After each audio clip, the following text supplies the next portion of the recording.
The sky falls, the stars vanished all at once. It was as if some cruel hand had swept across the night and erased everything but fear. Over the northern hemisphere, people saw the sky turn blacker than night. 1,000 unfamiliar shadows shifted, and grew until the stars reappeared, only this time as pinpricks of red and blue. The running lights of the Armada dot in a battered city of New Munich. Sirens screamed through empty towers and shattered glass. Families ran for shelter beneath the humming blue dome of the city's last shield generator. Children pressed against the windows of metro stations, eyes wide, as the first beams from orbit cut through the clouds and hammered against the city's defenses. The air itself trembled high above the planet. The galactic collective fleet spread its wings, blocking out constellations older than memory. These were not peacekeepers or negotiators. Their vessels black, chitinous, bristling with weapons dripped through the atmosphere like poison dot in orbit. The lead ship's bridge was aglow with shifting colors. The Supreme Executor watched the planet spin beneath him, his 5 compound eyes narrowing. "Begin the suppression," he hissed. "No quarter." On every screen, Earth's languages merged into a single desperate message. Evacuate to Bastion. This is not a drill. The Bastion, far from the ruined cities, hidden beneath a mountain older than any empire, the last hope of Earth waited. The Bastion was not beautiful. It was ugly, armored, practical, a nest of concrete and steel buried so deep that even the best alien scanners couldn't see its heart. Inside, thousands of civilians and fighters pressed into tunnels and bunkers, their faces drawn tight with fear and exhaustion. The air stank of sweat and ozone dot in the war room. The ancient monitors flickered. Maps of the world glowed in harsh red and orange. Someone had written across the central screen in big, angry letters, "Hold or die dot." At the center of it all stood Commander Alexei Makarov, the last veteran of a dozen forgotten wars. He was not tall or handsome. His face was a roadmap of scars, his left arm a battered prosthetic that whirred softly when he clenched his fist. He had once commanded armies. Now he commanded hope. He watched the feed cities burning, shield domes collapsing, alien walkers on the move. His eyes were flat and cold, but when he spoke, people listened. "Status report," he barked. "Give me everything." A flurry of voices answered. Beijing's shield is gone. Paris under siege. Johannesburg fell an hour ago. Power reserved at 50%. Civilian influx overwhelming capacity. Commander, alien ships descending fast. He nodded. Processing. Seal the outer gates. Ready all defense grids. Nobody panics. Not today. A soldier, a girl with half her hair burned away, swallowed hard and asked, "How long can we last?" Alexei turned. His voice was steady, louder than the alarms, long enough to matter. Outside, the first alien ships began to breach the upper atmosphere, their engines screaming like devils. Despair and unity, the next hours passed in a blur. The Bastion was a hive of desperate activity. Volunteers handed out food and water to the streaming crowds.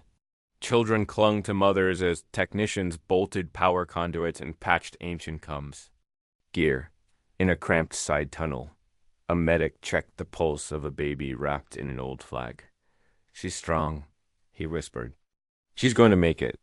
Alexei moved through the crowds, his voice a lighthouse in the storm. He bent to tie a little boy's shoe, nodded to the cybernetics team as they jury-rigged a new battery from a scavenged fusion core, barked encouragement to engineers sweating over the Bastion's ancient fusion reactors. He remembered names. He remembered pain. A council of military leaders assembled in the main chamber. Arguments arose. Should they surrender? Could they escape into the tunnels? What if the Bastion's reactor failed? Alexei silenced them all. "You've seen the feeds," he said, voice low and hard. "You know what happens if we give up? If this place falls, there is nowhere left to run. The Bastion holds because it must." On the big screen, news flickered in from across the planet. In a battered hospital beneath Sydney, doctors worked. By candlelight, in Alaska, a handful of teenagers took up rifles and joined the defense teams. From every corner, battered survivors sent messages. "We are alive, we are fighting." The Bastion's old anthem played over the intercom, a song nobody had heard in years. One by one, people stood. They sang in hundreds of languages, and the sound shook the mountain dot as the last note faded. The walls trembled. The first alien drop pod slammed into the ground above, sending shockwaves through the tunnels. Alexei lifted his battered positions. This is it. Asterisk. First breakthrough the mountain above shook with every impact. Outside, the sky glowed with fire as the first alien drop pods punched through the battered defenses. Rock and soil melted away in sheets of blue plasma. Human defense turrets barked, spitting hypervelocity rounds that sparked against the invaders. Shields. Alexei raced through the command corridor as alarms wailed and lights flickered. Young soldiers took position in makeshift barricades, old cargo crates, overturned tables, anything that might slow the enemy. At the far tunnel, a demolition crew prepared explosives, hands shaking as they set the charges by lantern light. Suddenly, the ground heaved, blast tore through the east wall. Alien shock troopers, tall and spindly, burst from the smoke. Their armor glistened, their movements eerily silent as they swept the corridor with energy rifles. Panic spread like wildfire. Civilians screamed and scattered. One boy froze in terror as a trooper loomed above him until a gray-haired woman tackled the alien's legs with a steel pipe. Buying precious seconds for a pair of soldiers to finish it off, Alexei's cum crackled. They're inside, Section 7 falling back. He switched to all channels. Defense teams, hold your ground. No retreat, not now. In the chaos, old soldiers, engineers, and even teenagers grabbed weapons and fell into line beside the professionals. The Bastion's defenders, outgunned and outnumbered, fought in tight corridors where numbers meant nothing. Grenades thundered in the darkness. Plasma fire ricocheted off steel. The air filled with smoke and screams. Through it all, Alexei moved. Like a ghost patching wounds, barking orders, dragging wounded to cover. He saw fear in every face, but also something else. That glimmer humans got when they had nothing left to lose. The aliens, expecting an easy victory, stalled as traps, and barricades slowed them. An entire squad vanished into a side tunnel moments later. An explosion collapsed the ceiling, entombing them, but the cost was high.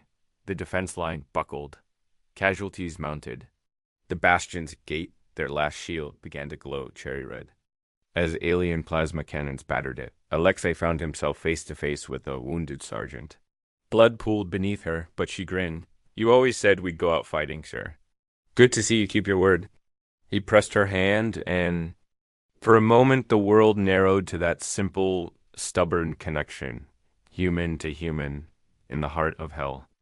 Human ingenuity as the battle raged, something changed. The aliens adapted, sending specialized units, burrowers, drones, acid spitters into new breaches. But humans adapted faster. The defenders improvised with every scrap at hand. In the engineering. Bay, a young woman named Mira, rewired alien laser rifles to overload and explode. Nearby, a hacker named Theo, his arms covered in hastily applied nanopatches, hijacked alien drones and sent them back at their masters. They think like machines, he muttered. We don't. In the tunnels, soldiers baited the enemy. With fake heat signatures, decoy mines, just piles of kitchen pots and emergency flares drew troopers into dead ends. A group of miners used an old elevator shaft to drop a barrel on an entire squad of invaders. Every floor, every turn became a trap. Alexei coordinated everything, his mind racing from crisis to crisis. He knew the Bastion was bleeding, but he also saw hope flicker in the defender's eyes. Dot in the medical bay, a child, her arm in a sling. Hair matted with dust saluted him. I want to help, she whispered. He knelt beside her, the old ache in his knees nothing compared to the ache in his heart. You are helping, he said softly, just by being brave. On the surface, the invaders grew cautious. The once confident march slowed, replaced by nervous checks and constant scanning. They'd faced human armies before, but never human desperation. Dot in the alien flagship. The Supreme Executor watched footage of the tunnels, anger twisting his features. They are primitives, he snarled. Why do they resist? His adjutant, trembling, could only say, because they have nothing left to fear. Alien Fear Night fell above ground, though it meant little under the mountain. Deep in the bastion, survivors caught their breath, counted the lost bandaged wounds, whispered names of those who wouldn't return. The anthem played again, quieter. This time, like a lullaby for the dying. But the aliens, so certain of victory, began to falter. Their advance slowed. Their command channels filled with static and fear. The ghosts of the tunnels, humans who refused to surrender, became legends. Whispered by terrified soldiers, in a captured cum feed, Alexei listened to the alien tongue. The humans do not break. The darkness fights with them. Beware the old one, he leads them. He cannot be killed. In the command center, Alexei watched the feeds. A map of the bastion flickered, showing breaches, losses, desperate choke points. He pressed his hand against the cold table. How much longer, old friend? He whispered to the fortress itself, as if in answer. A tremor ran through the walls. An alien super weapon powered up above ground. Charging to deliver a killing blow, Alexei looked at the faces around him, young, old, terrified, defiant. All hands, he called. This is not the end. This is the moment we show them who we are. The fortress answered with a roar. For one more night, humanity would not go quietly. Personal stakes deep in the bastion's heart, Alexei paused in a narrow corridor, eyes shut tight for a moment, listening to the distant chaos. He pulled an old, battered holopad from his jacket. On its cracked screen flickered an image, family. Long lost. A woman with laughing eyes and two small children, waving from a sunlit field that no longer existed. A single tear slid down the commander's scarred cheek. He wiped it away before anyone could see. The pain was a furnace in his chest, forging something sharper than fear purpose. He slid the holopad back and strode into the generator control room. The engineer in charge, a wiry woman named Parvan, looked up, face streaked with grime. Commander, we're barely holding the shields. If they get to the main reactor, Alexei nodded. They won't. I'll see to it. But even as he spoke, a new tremor ran through the fortress. Reports flooded in. A reactor coolant line was failing. Without it, the bastion would overheat, either exploding or shutting down entirely. Dropping the shields, the command staff looked to Alexei. He stood taller, voice iron. I'll lead the repair team myself. We hold the line. No matter what. As he turned away, one young officer called after him. Why you? Let us do it. Alexei glanced back, voice breaking but sure. Because I've already lost everything? You still have something to live for. With a handful of volunteers, he descended into the lowest levels, the heart of the bastion where darkness pressed from every side, and the heat of the dying reactor felt like the breath of hell. The turning point above, the siege grew fiercer.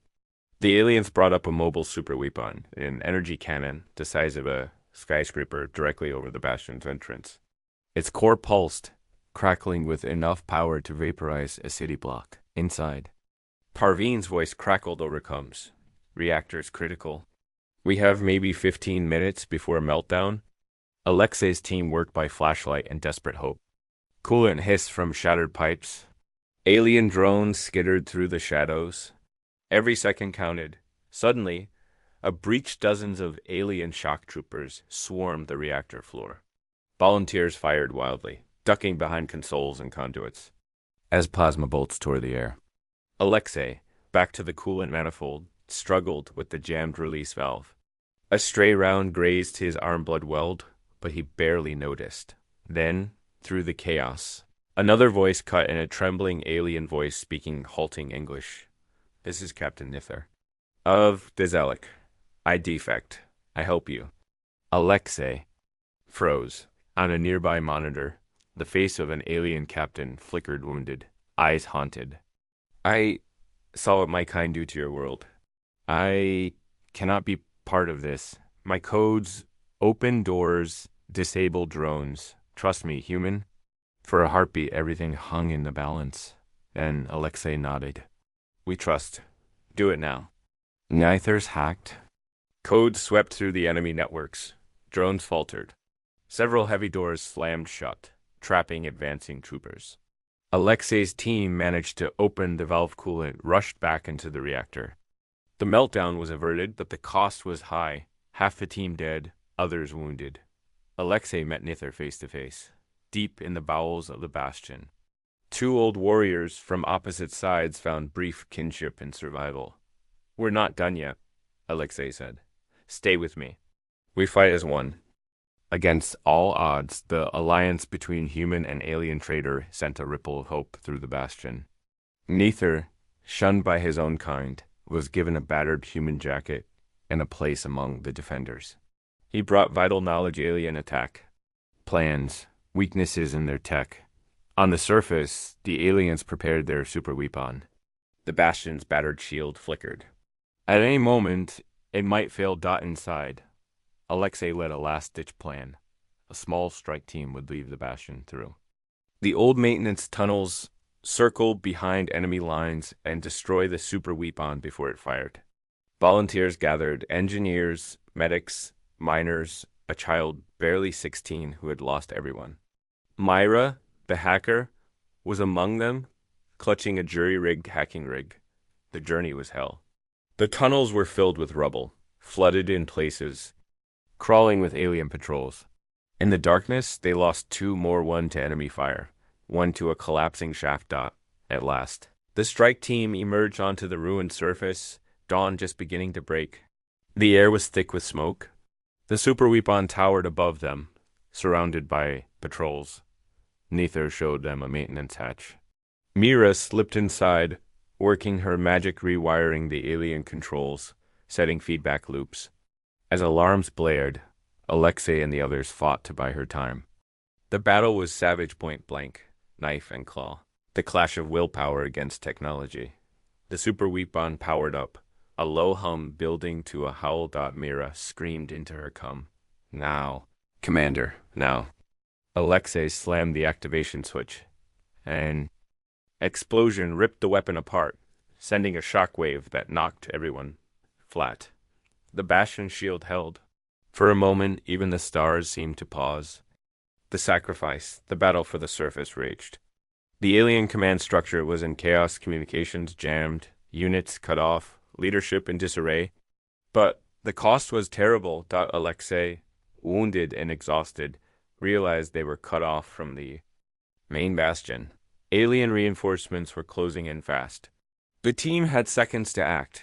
He looked at his battered squad.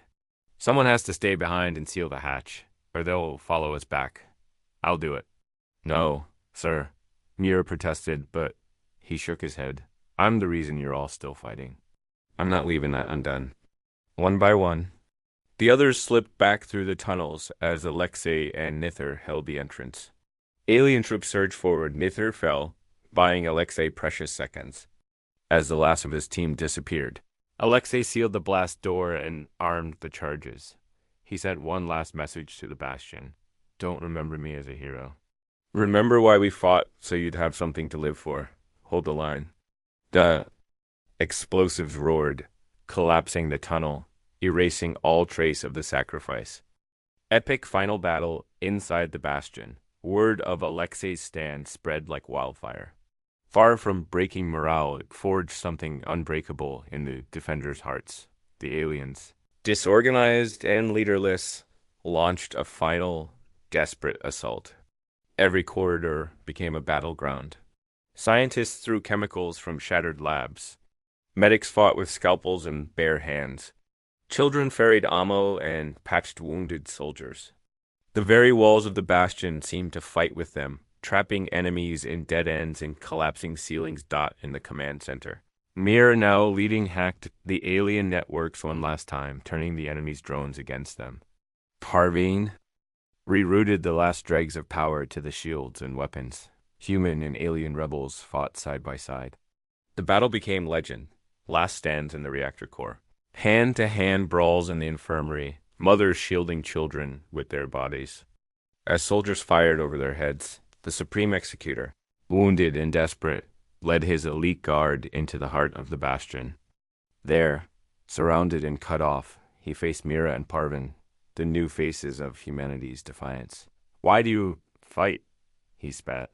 Mira, battered and bloodied, answered with the last words Alexei spoke to her. "So others have something to live." FOR. The executor fell. The alien forces broke. The last of the Armada retreated from Earth, beaten and humiliated. Aftermath dawn broke at last, soft and gold over the battered mountain. The bastion, scarred and smoking, still stood. Survivors stumbled into the light children, blinking at the sun. Engineers falling to their knees and weeping, medics tending. The wounded where the grass met the scorched earth. Mira, Parveen, and the surviving rebels stood atop the ruined gate, looking over what was left of the world. Behind them, the last survivors of Earth emerged, battered but alive. From the sky, the remnants of the alien fleet fled, broadcasting a single message across the galaxy. Earth endures. The bastion holds. Do not return. In every corner of the galaxy, the story spread, a legend of a world that refused to die, of a fortress that could not be broken, of humans who would rather burn than surrender. And in the hearts of those who survived, Alexei's final words echoed. Hold the line. Live for each other? The bastion stands. The end.